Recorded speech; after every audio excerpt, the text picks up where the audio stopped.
Saludos para todas y para todos los que se conectan con nosotros, como siempre, a través de todas las plataformas de Radio Fe y Alegría en el país y a toda la gente que nos escucha en cualquier parte del mundo y que nos ve ahora a través de las plataformas digitales como esta en YouTube.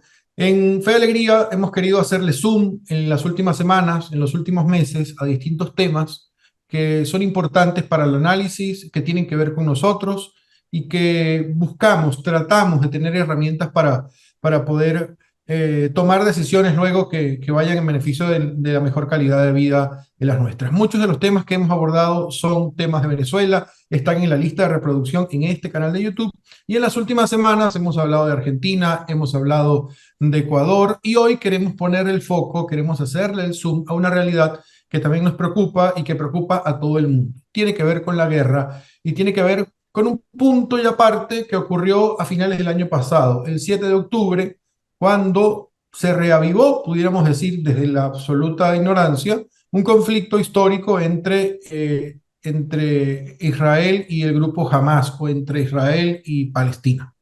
Y para hablar de este tema tan complicado, bueno, hoy vamos a contar con Javier Contreras. Javier Contreras es politólogo, es jesuita, forma parte del consejo de redacción de la revista SIC del Centro Gumilla, es parte del equipo de investigación del Centro Gumilla y desde la provincia de Venezuela lidera, impulsa varios procesos que tienen que ver con la reconciliación. Así que bueno, con Javier vamos a tratar de hacerle zoom a una realidad tan compleja. Javier, ¿cómo estás? Gracias por estos minutos. Hola Héctor, saludos a ti y a todos los que nos siguen por este canal. El 7 de octubre lo recuerdo especialmente porque sonaron los tambores de la guerra nuevamente y literalmente fueron tambores de metralla, ¿no? Como decimos. Ese día el hecho puntual que recogía la prensa mundial era que un grupo de milicianos de Hamas había irrumpido en territorio israelí, asesinó y secuestró a ciudadanos de Israel. Y a partir de ese día podemos decir que ha sido, al menos en las pantallas de televisión, una barbarie. Quizás lo que digamos ni siquiera se acerca. Tus primeras palabras sobre este conflicto, para la gente que nos está viendo, Javier, ¿de qué estamos hablando en este conflicto de Israel y Palestina, si es que son estos los dos actores? Héctor, estamos hablando de un conflicto altamente complejo y de un conflicto muy dilatado. Y yo creo que esas dos acepciones son importantes tenerlas en cuenta. Vamos a ir tratando de desentrañar por qué es un conflicto muy complejo, porque están implicadas variables que tienen que ver con lo geopolítico, con lo religioso y con lo económico. No es un conflicto que se pueda abordar desde una sola dimensión. Y también es importante recordar que es un conflicto dilatado. No es un conflicto que nació el 7 de octubre, no es un conflicto que nació ni siquiera una década atrás, sino es un conflicto que tiene un antecedente al que no le vamos a entrar por cuestiones de tiempo, histórico desde siglos atrás, si se puede ver de una manera, pero más contemporáneamente estamos hablando de al menos 60 años de conflicto con la creación del Estado moderno de Israel. Y si hablamos del Estado moderno de Israel, es porque tendríamos que hablar también, como dices tú, y no podemos entrar la antigua comunidad de Israel, ¿no? Sobre este conflicto, ¿es un conflicto, te pregunto, entre Israel y Palestina o hay otro grupo de actores que están incidiendo en esto? Es un conflicto que en este caso, a partir del 7 de octubre del año pasado hasta lo que vamos de 2024, ha tenido nuevamente a Israel y Palestina con los focos puestos, pero evidentemente es un conflicto que involucra directa e indirectamente a otros países y a otras organizaciones muchas veces irregulares, vinculadas o que han adquirido el título de terroristas por la comunidad internacional, y por eso el conflicto es, como decía al inicio, muy complejo. ¿Qué es lo que ha venido sucediendo a raíz del ataque del grupo Hamas a Israel el 7 de octubre? Lo que se vino poniendo sobre la mesa es la irracionalidad de partes que no son capaces de llegar, primero, a establecer acuerdos y segundo, a cumplirlos cuando esos acuerdos se han establecido. También creo que se ha puesto en tela de juicio, como en casi todo conflicto bélico, la, el poder y la real incidencia que tienen los organismos internacionales, en este caso la Organización de Naciones Unidas, que tras dar algunas resoluciones invitando a Israel y a Hamas o al Estado palestino, quien no es reconocido multilateralmente como un Estado palestino, y eso es también parte del problema, pero se ha instado a las partes en conflicto a bajar la tensión, a unos ceses al fuego, e históricamente eso ha sido como una montaña rusa. Sube la conflictividad, llega a un pico, vuelve a descender, se firman acuerdos, hay un llano en el conflicto y vuelve a emerger alguna realidad que nos pone nuevamente a analizar este tema. En esa montaña rusa podemos ver que lamentablemente desde octubre del año pasado hasta acá, lo que ha existido es el pico del conflicto. Y en este pico del conflicto ya se han involucrado otros países, como es el caso de Irán, y eso nos demuestra que desde mi punto de vista al menos estamos bastante lejos de un cese al fuego en este momento y del establecimiento de unas condiciones que al menos nos permitan pensar en una tregua. Hay actores que se van involucrando en este conflicto, como por ejemplo el Estado iraní, que en las últimas semanas preocupó mucho, sobre todo en Europa, que escalara más el conflicto por que en los ataques que se daban murieron representantes del ejército de Irán, comandantes iraníes en este campo de batalla en el que es difícil, repito, identificar actores, identificar los factores que son los que detonan la violencia constante. Así como está Irán de un lado, los Estados Unidos juegan un rol del otro lado. Al parecer, es mi lectura, y quiero que me ayudes en el análisis, qué está pasando entre la relación de Israel y Estados Unidos, porque he visto tensión, mucha tensión entre Estados Unidos e Israel, cuando Estados Unidos le pide a Israel que baje el fuego, que haga un alto al fuego, que no se meta en algunas zonas, que permita que las personas desplazadas por la guerra se refugien en algún territorio.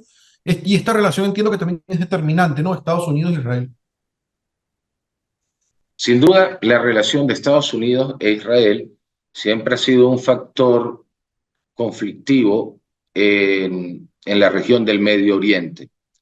Es un factor conflictivo ese vínculo, dado que Estados Unidos ha sido el que ha suministrado históricamente tecnología y, y sobre todo tecnología militar, entendida en el más amplio sentido del término, inteligencia, armas en algún momento, aunque ahora Israel es un gran productor de armas a nivel internacional. Pero entonces la presencia de Estados Unidos en el mundo árabe evidentemente no es bien tomada por los países del mundo árabe, salvo, podríamos decir, el Reino de Arabia Saudita, en algún momento histórico Jordania, que han tenido unos vaivenes en su relación con Estados Unidos y la han llevado de alguna forma cordial. El resto del mundo árabe no es un aliado tradicional y no lo será de Estados Unidos. Entonces, la presencia de Estados Unidos, su vínculo con Israel, ciertamente ha sido un factor de conflicto en el Medio Oriente. Ahora bien, eso no es una articulación que nace gratuitamente. Para Estados Unidos, como tal vez la potencia hegemónica del mundo occidental en el siglo pasado y lo que va de este, es importantísimo un enclave en ese terreno, tener un enclave como Israel, que Israel representa de alguna manera la garantía de la no expansión de las políticas y de las ideologías del mundo árabe en Occidente.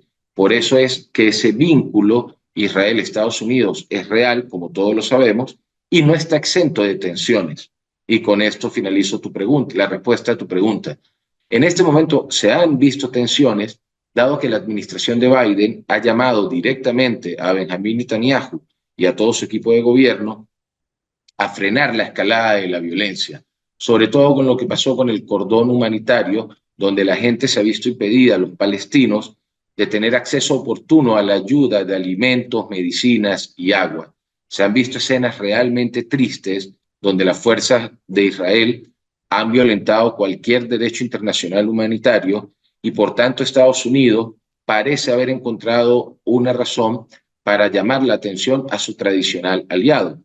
Lo que hemos visto es que Israel, como cualquier Estado soberano, y con esto yo no estoy diciendo que esté bien o mal lo que hace, estoy describiendo el asunto, Israel, como cualquier Estado soberano, tiene la autonomía de decir que acepta y que no de las recomendaciones que le hace otro Estado soberano. Pero ciertamente hay una tensión palpable, que no creo que sea una tensión que permanezca ni atente contra el vínculo histórico Israel-Estados Unidos, pero sí es importante para analizar cómo en esta coyuntura particular se han distanciado en algún punto de vista a la hora de entender el manejo del conflicto.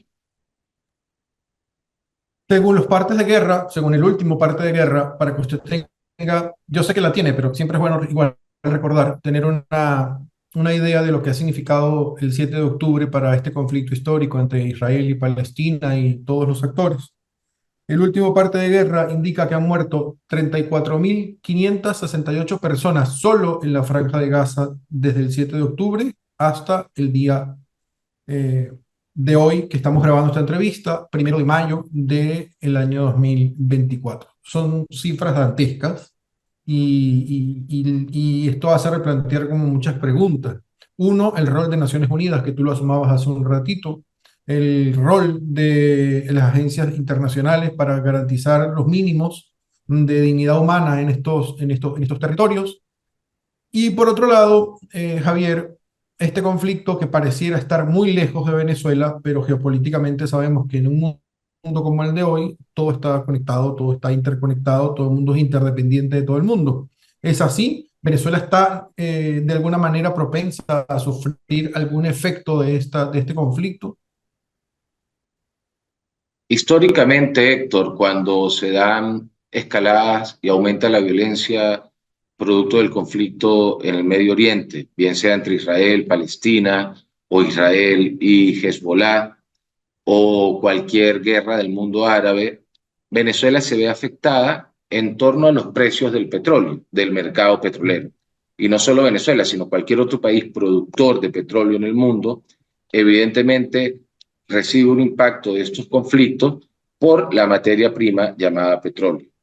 Dicho esto, también habría que decir que en una configuración de una especie de nuevo orden mundial como el que hemos venido viendo en las últimas 2 décadas, cuando menos, o lo que va del siglo XXI, lo podemos decir de esa manera, y por la cercanía ideológica, pragmática, de forma de entender la relación con el poder que han tenido los gobiernos de Venezuela con los representantes del poder político de países como Rusia, como Irán, se puede especular respecto a si el papel de Venezuela en un conflicto como este es preponderante, y mi respuesta es que no. Van a haber algunas afectaciones, evidentemente, vinculadas un poco más con el tema del petróleo, vinculadas un poco más con el tono de las declaraciones incluso. Basta con hacer un arqueo de cómo se declara desde el poder político en Venezuela, el gobierno, respecto a lo que sucede hoy en esa parte del mundo, a cómo se declaraba en otras ocasiones. Entonces, ahí evidentemente hay un posicionamiento o una postura clara, pero eso no significa, al menos desde mi punto de vista, que Venezuela sea ni parte de los ejes directos de este conflicto por distancia, por situaciones particulares de cada estado, y ni mucho menos que Venezuela sea el fiel de la balanza a la hora de decidir una tregua o un acuerdo de paz. Creo que esas interpretaciones, que como toda interpretación libre y se pueden llegar a escuchar, no condicen con la realidad y no están tampoco cerca de entender la magnitud de lo que se está hablando cuando hablamos del conflicto en el Medio Oriente. Ahora, pronto habrá elecciones, al menos en Estados Unidos, y ahí pareciera que sí es determinante lo que pasa en el Sí. mundo árabe a la hora de las candidaturas. Pareciera que, a menos de que ocurra algo judicial importante, Donald Trump va a ser candidato y Biden va a ser candidato. ¿De qué manera puede afectar esa triangulación? Digo, a nosotros en Occidente, particularmente a Venezuela, si es que esto vaya a ser también determinante por la política bilateral con Estados Unidos. La política exterior de Estados Unidos, como bien sabemos, se basa en el pragmatismo de la satisfacción de sus propios intereses, como es lógico. Digo, así como decía que yo no soy quien para juzgar la conducta de Israel, de Palestina o de los actores inmersos en ese conflicto, tampoco voy aquí a hacer un análisis de la política internacional norteamericana. Solo lo que uno ve como estudioso del tema es que la política internacional de Estados Unidos es pragmática y obedece a la satisfacción de sus intereses, como decía. Si eso puede llegar a tener impacto en la configuración de un paquete macro de políticas exteriores norteamericanas que estén dirigidas de alguna manera a controlar o a frenar o a romper vínculos con todo aquel que tenga alianzas con quienes ellos consideran sus adversarios en el Medio Oriente, todavía yo no lo podría asegurar. Solo así podría llegar a haber una vinculación directa de una hipotética decisión de la política norteamericana exterior dedicada a nosotros, porque ciertamente la tensión Estados Unidos-Venezuela en cuanto a la política internacional viene marcada por otras claves que no tienen nada que ver o que no tienen determinación directa con el conflicto palestino-israelita. Hay un conjunto de cosas que rodean a este tema y a este tema de Israel y de Palestina, que tienen afectaciones directas o indirectas como tú lo dices, en el conjunto de las relaciones. Mucho se ha dicho en los últimos meses que el conflicto Rusia-Ucrania es el causante de que las políticas de Estados Unidos hacia Venezuela se hayan modificado, sobre todo el tema de las sanciones. ¿Esto pasa igual con el tema de Israel y Palestina o no tiene una incidencia tan directa? Yo la incidencia absolutamente directa o causal, por decirlo de algún modo, no la termino de ver, no la podría asegurar. Lo que sí, insisto con lo que ya te decía anteriormente, dependerá mucho primero de quién gane la elección de Estados Unidos. Segundo, dependerá de qué tanto quiera endurecer algún tipo de medidas los candidatos demócratas, si es que llegan a ganar, o el Partido Demócrata, o qué tanto sea capaz de imponer o incluso flexibilizar en comparación a su mandato anterior si el triunfador es Donald Trump. Entonces yo creo que es todavía muy arriesgado, al menos me parece a mí, decir qué es lo que va a poder llegar a pasar haciendo una comparación con el conflicto que hubo que hay, no que hubo, que hay lamentablemente, entre Ucrania y Rusia, que ciertamente tuvo algún impacto, eso sí, en la manera en que Estados Unidos trataba un tema particular, que era el de las sanciones con Venezuela, pero que tampoco es que Venezuela era el tercero en discordia de esa conflictividad en esa zona del mundo. Ahora, Naciones Unidas, ya lo decías al principio de la entrevista, pero quisiera algún un análisis sobre este tema, porque no es solo el tema Israel y Palestina, es Rusia y Ucrania, son los distintos conflictos que estallan en cualquier momento y en cualquier lugar, y uno ve cómo a veces el discurso, por ejemplo, de Antonio Guterres llamando a bajar las armas, y tratando de persuadir, de conmover quizás a los líderes políticos. ¿Sigue estando tan vigente el rol como se marcó de Naciones Unidas a mediados del siglo pasado? ¿O tú crees, Javier, que tendría que haber un replanteamiento del rol del sistema de Naciones Unidas y si las condiciones medios se están dando o se podrían dar en los países para que eso ocurra? Yo aquí, a riesgo de sonar idealista o inocente, que no lo soy, pero yo creo que las Naciones Unidas hace todo lo que está a su alcance. ¿Y a qué me refiero con esto? El protagonismo, el rol importante de las Naciones Unidas va a ser efectivo o no, dependiendo solo de la voluntad de los gobernantes de los países que han adherido a sus tratados para que esas resoluciones puedan llevarse a buen término. Entonces, si lo aceptamos así, nos damos cuenta que el problema evidentemente no es las Naciones Unidas. Las Naciones Unidas nace además en un momento, como bien sabemos todos, en el que era necesario dar cierto orden y concierto a un mundo y a las relaciones multilaterales post Segunda Guerra Mundial. Durante décadas tuvo un papel preponderante en la reorganización de la convivialidad universal, pero ciertamente entraron desarrollos tecnológicos, nuevas realidades económicas, nuevas realidades sociopolíticas, geográficas, ambientales, que son también súper importantes, en las cuales parece que la ONU fue perdiendo capacidad de incidencia. pero no es porque Guterres o antes Ban Ki-moon o antes Kofi Annan no hayan tenido la intención. Evidentemente creo que se deliberan cosas muy importantes y algunas de las decisiones serían buenas si se acatan, pero la voluntad política de los gobernantes es la que no está, parece, en sintonía con los mandatos de la ONU. Y antes de cerrar esto, también, yo creo que más que pensar en la creación de un nuevo mecanismo multilateral de integración y de regulación de la convivencia a nivel universal, lo que sí valdría la pena, al menos desde mi óptica, revisar es el tema de la configuración y los pesos y contrapesos que se dan en el Comité de Seguridad de la ONU. Porque ciertamente es allí donde siempre empiezan a ver las piedras de tranca y de alguna manera se encuentran presos de su diseño original, que dadas las circunstancias de un mundo que cambió, probablemente también sería necesario evaluarlo para ver si son susceptibles a un cambio. En este conflicto de Israel y Palestina, bueno, hemos visto cómo este Consejo de Seguridad que tú mencionas ha vetado algunas resoluciones para garantizar un corredor humanitario o tratar al menos de que menos personas mueran en este conflicto. Bueno, el tiempo vuela y es un tema muy complejo que tiene sus raíces históricas, sus raíces, tú bien lo decías, de siglos, religiosas incluso, y no hay manera. Pero te quería agradecer por estos minutos. Seguro que la audiencia hoy se va con un poquito más de elementos para entender, comprender lo que pasa en Oriente Próximo, en Oriente Medio, y cómo puede incidir esto en la vida, la cotidianidad de los venezolanos en Venezuela y de los venezolanos que estamos por el mundo. Así que te quería agradecer muchísimo. Gracias a ti, Héctor, y en 2 minutos quiero decir algo que me parece Por fundamental favor, para dale. acercarse a este conflicto.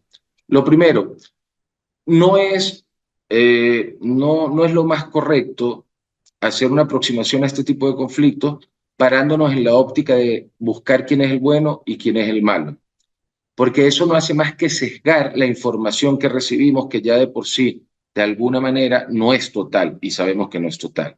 Dos, profundizar esa idea de que hay unos buenos y unos malos en conflicto es lo que ayuda precisamente, o lo que evita, mejor dicho, entender y buscar una resolución que trate de destacar lo valioso de cada parte que está en conflicto. Tres, lo que yo particularmente rechazaré siempre en este y en cualquier otro conflicto es que el uso de las armas y la desproporcionalidad que suponen enfrentamientos de este tipo por los actores implicados sea el que termine marcando quién es ganador y quién es perdedor, porque al final perdemos todos, como nos ha recordado el Papa Francisco muchísimas veces.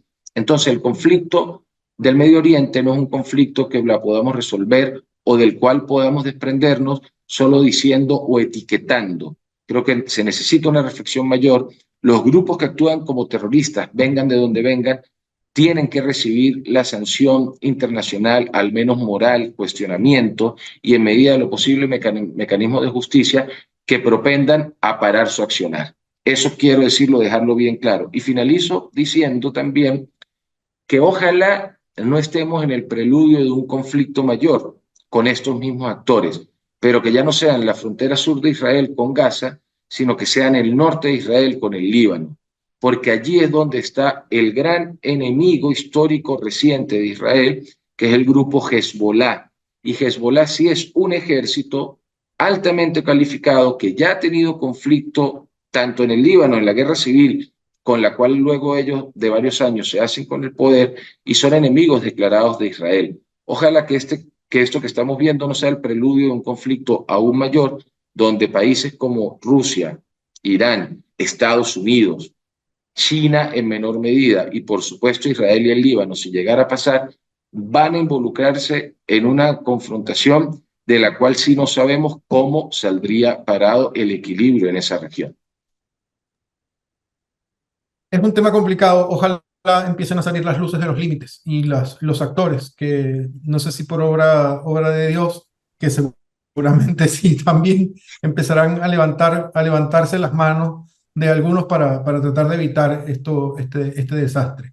Sin profundizar, nos quedamos con otros temas que están afectando, como el de Rusia y Ucrania, que cada día parece que va tomando otras dimensiones también, sobre todo por las relaciones que va tratando de concretar Ucrania para protegerse, pero los bombardeos continúan y ya tenemos años en esto. Y ojalá, como tú dices, no sea el detonante de otros conflictos que al final, cuando miremos al vecindario, veamos todas las casas ardiendo y ya no tendremos escapatoria para ningún lugar.